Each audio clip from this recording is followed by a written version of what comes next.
ஆடி அமாவாசை என்பது நமக்கு ஏற்பட்டுள்ள பித்ருதோஷத்தை நாமே போக்கிக் கொள்வதற்கான மிகச் சிறந்த நாள்.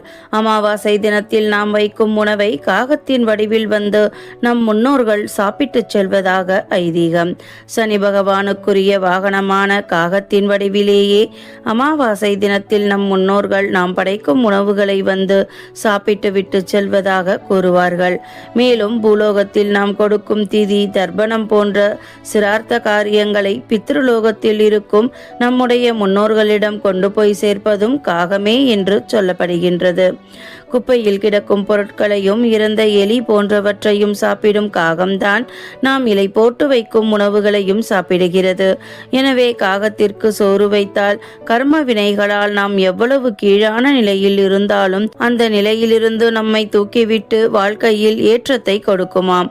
ஆடி அமாவாசை அன்று வாசலில் கோலமிடக்கூடாது, நகம் வெட்டக்கூடாது, தலைவிரி கோலமாக இருக்கக்கூடாது. அமாவாசை காலையில் வீட்டை சுத்தம் செய்யக்கூடாது. வீட்டில் முன்னோர்களின் படங்களுக்கு விளக்கேற்றாமல் இருக்கக்கூடாது.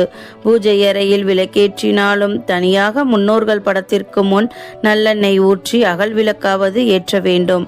முன்னோர்களுக்கு படையல் போட்ட உணவை வெளி ஆட்களுக்கு கொடுக்கக்கூடாது. வீட்டில் உள்ளவர்கள் மட்டுமே சாப்பிட வேண்டும்.